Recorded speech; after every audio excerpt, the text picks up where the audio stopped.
Banyak orang belajar bagaimana seseorang bisa mengalami kesuksesan, tapi tidak banyak orang belajar mengenai bagaimana seseorang bisa mengalami kegagalan. Padahal, kegagalan merupakan salah satu hal penting untuk mencapai kesuksesan. Halo, nama saya Sony Wijaya, saya adalah mahasiswa MMFBW UGM. Saat ini saya akan mempresentasikan mengenai topik penelitian saya mengenai belajar dari kegagalan kewirausahaan pada alumni pemagang Jepang. Sebelumnya, saya ingin mengucapkan terima kasih banyak kepada dosen pembimbing saya, Profesor Nurul Indarti, Civil Economic Merge, PhD, sekaligus dosen mata kuliah Research Methods in Concentration. Berdasarkan penelitian yang dilakukan oleh Parsons Research dan Chuo University Japan, Jepang diperkirakan akan kekurangan tenaga kerja sebanyak 5,05 juta di tahun 2025 hingga 6,44 juta di tahun 2030. Oleh sebab itu, Jepang akan menyerap banyak tenaga kerja asing, terkhususnya di negara berkembang seperti Indonesia. Menurut data dari Badan Pelayanan Imigrasi Kementerian Kehakiman Jepang pada Desember tahun 2023, terdapat 149.101 warga negara Indonesia di Jepang. Dari jumlah tersebut, proporsi terbesar adalah peserta pemagang, yaitu sebanyak 74.387 orang. Semakin meningkatnya warga negara Indonesia yang terserap menjadi tenaga kerja di Jepang atau pemagang Jepang secara tidak langsung turut membantu menurunkan tingkat pengangguran terbuka. Terlihat dari data statistik yang menunjukkan penurunan dari tahun ke tahun hingga di poin 4,82 di Februari tahun 2023. Hal ini menjadi peluang besar bagi lulusan SMA atau SMK dan sederajat untuk mendapatkan pekerjaan di Jepang. Gaji yang relatif besar dibandingkan dengan di Indonesia menjadikan daya tarik bagi warga negara Indonesia untuk bekerja di Jepang. Katakanlah minimal gaji yang akan teman-teman terima di Jepang yaitu berkisar 8.000 hingga 12.000 yen, atau setara dengan 8 hingga 12 juta rupiah. Rata-rata pemagang Jepang dapat menabung hingga 144 juta rupiah, bahkan 216 juta rupiah selama 3 tahun di Jepang. Dengan tabungan yang cukup besar, menjadikan peluang bagi alumni pemagang Jepang untuk menjadi wirausahawan di Indonesia. Banyak juga kisah-kisah sukses alumni pemagang Jepang di Indonesia yang menjadi wirausahawan. Data Ikatan Pengusaha Kensusa Indonesia atau IKEPAKSI menyebutkan 5.000 alumni program magang kerja di Jepang sukses menjadi pengusaha, menurut Ibu Ida Fauziah, Menteri Ketenagakerjaan pada saat 4 Mei 2023. Banyaknya alumni pemegang Jepang yang menjadi wirausahawan secara tidak langsung meningkatkan jumlah UMKM di Indonesia. Terlihat sebuah data dari Indonesia Chamber of Commerce and Industry bahwa terjadinya pertumbuhan positif UMKM di Indonesia sebesar 1,52% di tahun 2023. Namun, semakin meningkatnya pertumbuhan UMKM ternyata tidak sejalan dengan kesuksesan berwirausaha di Indonesia. Terlihat dari sebuah data rasio kredit bermasalah atau NPL, kredit UMKM terjadi kenaikan dari 3,71% di akhir tahun 2023 hingga 3,89% di Maret 2024. Ternyata, tidak sedikit juga dari alumni pemagang Jepang yang mengalami kegagalan kewirausahaan. Seringkali juga saya menemui cerita tentang kegagalan-kegagalan yang dialami oleh alumni pemagang Jepang. Pengalaman bekerja di Jepang dan modal yang cukup besar ternyata tidak menjadi jaminan untuk sukses dalam berwirausaha. Oleh sebab itulah, saya tergugah untuk melakukan penelitian dengan topik belajar dari kegagalan kewirausahaan pada alumni pemagang Jepang. Penelitian tentang belajar dari kegagalan kewirausahaan sebelumnya pernah dilakukan oleh Egan, alumni MMFBW UGM tahun 2024 dengan judul Belajar dari Kegagalan Kewirausahaan untuk Kembali Bangkit, Studi Kualitatif dengan Media Video. Terdapat beberapa kesenjangan penelitian atau research gap. Yang pertama adalah kesenjangan metodologi atau methodological gap. Penelitian sebelumnya hanya dilakukan dengan menggunakan metode analisis konten dan analisis tematik dalam analisis data. Dan yang kedua adalah kesenjangan populasi atau population gap.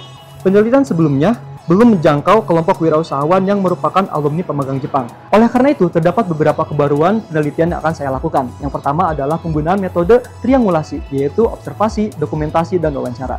Dan yang kedua adalah berfokus pada kelompok wirausahawan yang merupakan alumni pemagang Jepang yang pernah mengalami kegagalan dalam berwirausaha. Alumni pemegang Jepang memiliki potensi yang cukup besar untuk menjadi wirausahawan sukses di Indonesia. Pengalaman dan tabungan hasil bekerja di Jepang merupakan modal yang cukup besar untuk memulai suatu usaha di Indonesia. Selain itu, keputusan alumni pemegang Jepang untuk menjadi wirausahawan memberikan dampak positif terhadap peningkatan jumlah UMKM di Indonesia. Namun, hal tersebut berbanding terbalik dengan fenomena meningkatnya rasio kredit bermasalah pada UMKM yang menjadi perhatian bersama. Ini pertanyaan penelitian. Yang pertama adalah, apa jenis kegagalan usaha yang cenderung dialami oleh wirausahawan alumni pemegang Jepang? Yang kedua adalah, bagaimana wirausahawan alumni pemegang Jepang belajar dari pengalaman kegagalan untuk bangkit dari kegagalan? Tujuan penelitian. 1. Melakukan identifikasi jenis kegagalan usaha yang cenderung dialami oleh wirausahawan alumni pemegang Jepang.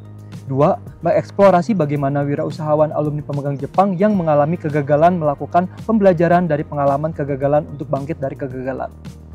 Manfaat penelitian. Yang pertama adalah Manfaat praktikal, di mana referensi pembelajaran dari calon wirausahawan pada alumni pemegang Jepang. Yang kedua yaitu manfaat teoritis, menambah pengetahuan teoritis mengenai kewirausahaan. Berikut adalah kerangka teori yang peneliti buat. Yang pertama adalah jenis kegagalan usaha, dan yang kedua adalah penyebab kegagalan usaha, dan yang ketiga adalah eksplorasi pembelajaran kewirausahaan dari kegagalan usaha. Yang pertama adalah identifikasi jenis kegagalan. Dapat diklasifikasikan menjadi dua, yaitu kegagalan besar dan kegagalan kecil. Kegagalan kecil dapat didefinisikan sebagai yang pertama adalah penghentian operasional unit usaha untuk alasan apapun, dan yang kedua adalah gagal mencapai tujuan usaha. Kegagalan besar dapat didefinisikan sebagai yang pertama adalah kebangkrutan usaha, dan yang kedua adalah penutupan usaha untuk mencegah kerugian lebih lanjut. Yang kedua adalah identifikasi penyebab kegagalan usaha, yaitu terdapat 3 poin, yaitu faktor internal, faktor eksternal, dan pendekatan emosi. Faktor internal, yaitu penyebab kegagalan bisnis yang dipersepsikan bersumber dari faktor internal perusahaan. Faktor eksternal, yaitu penyebab kegagalan bisnis yang dipersepsikan bersumber dari faktor eksternal perusahaan. Pendekatan emosi, yaitu aspek motivasi, komitmen, dan aspirasi dari pengusaha memainkan peranan besar terhadap keputusan yang diambil setelah dihadapkan pada kegagalan usaha. Yang ketiga adalah eksplorasi pembelajaran kewirausahaan dari kegagalan usaha, yaitu terdapat 4 poin. Yang pertama adalah pengalaman konkret, observasi reflektif, konseptualisasi abstrak, dan eksperimentasi aktif. Pengalaman konkret yaitu tahap pertama dari proses pembelajaran eksperensial di mana seseorang mengalami pengalaman baru atau menghadapi situasi yang belum pernah dihadapi sebelumnya. Observasi reflektif yaitu individu akan melakukan observasi dan merefleksikan pembelajaran yang diterima dari berbagai perspektif. Konseptualisasi abstrak melakukan pembelajaran akan menggunakan yang diperoleh dari refleksi pribadi untuk membentuk konsep abstrak yang baru. Eksperimentasi aktif, yaitu konsep-konsep yang sudah terpikirkan selanjutnya akan digunakan dalam pengambilan keputusan maupun memecahkan masalah. Tujuan dari penelitian ini bersifat eksploratif, sehingga metode penelitian yang paling sesuai adalah metode penelitian kualitatif. Untuk meningkatkan validitas, maka peneliti akan melakukan metode triangulasi, yaitu observasi, wawancara, dan dokumentasi. Metode penyampelan yaitu digunakan pertama adalah purposive sampling, kedua adalah theoretical sampling, dan yang ketiga adalah judgmental sampling. Untuk instrumen, menggunakan metode wawancara semi terstruktur dengan bertemu langsung dengan informan atau wawancara melalui menu Zoom. Kriteria informan yaitu ada beberapa. Yang pertama adalah pastinya alumni pemegang Jepang. Yang kedua adalah memiliki usaha di Indonesia. Yang ketiga, pernah mengalami kegagalan kewirausahaan. Dan yang keempat adalah kegagalan yang dialami adalah kategori dalam kegagalan besar. Sekian presentasi proposal penelitian dari saya, mudah-mudahan penelitian ini bermanfaat. Saya Sony Wijaya, terima kasih.